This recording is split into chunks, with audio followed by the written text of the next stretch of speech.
All kinds of addictions. There is sex addiction, there's drug addiction, gambling addiction. Yeah, there's a lot of addiction out there, and chances are you're already a victim of it. 300 Sites' Gary Harper has looked into this, and this is what he found. You know, smartphones can really do almost anything these days, besides, of course, making phone calls. You can navigate the internet, you can check your bank balance, you can even play games. The options are endless, which is why we have something called cell phone addiction, where people just can't seem to take their eyes off that phone. If you stop and look around, this is likely what you'll see. People walking around basically in a trance. It's almost like a cell phone zombie apocalypse. Most of us realize it. I need it. It's like a safety blanket. I need it. Yeah, I definitely rely on it.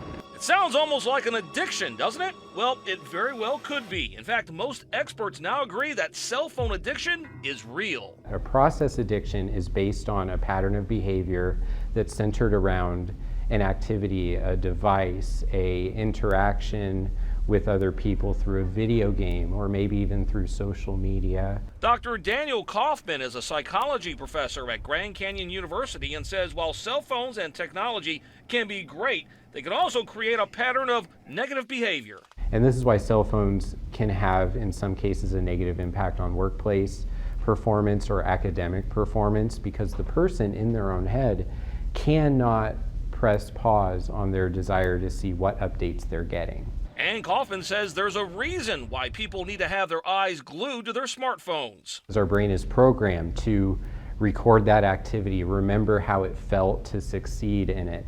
And then when we decide to do it again, we're really trying to succeed again to get that same release in our brain of dopamine or any positive feeling chemical reward. And this so-called chemical reward feeds that addiction. When you do something on social media and someone likes it or shares it or retweets it, that's sort of like a psychological pat on the back. College students that Springer Side talked to admit their attachment to their phones. It shouldn't, but it means everything. Like, this is my communication. This is how I do everything. And then there are people like Daniel Camacho. I just felt so empty and so closed off from the world, and it was a big transition that I had to make. Daniel says he didn't realize he was actually addicted to his smartphone until it broke recently, and he says he had to rethink how to live without it. I'm starting to see the world a lot differently. Without my phone, I'm actually focusing on in school a lot more. I'm actually engaging with my classmates, talking to people around me. While Daniel says living without a smartphone has changed him, others acknowledge they have a problem but are okay with it. I am one of those people. First step of addiction is admitting you have a problem.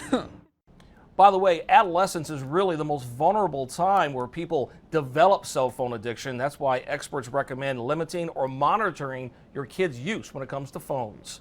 I'm Gary Harper, 3 on your side.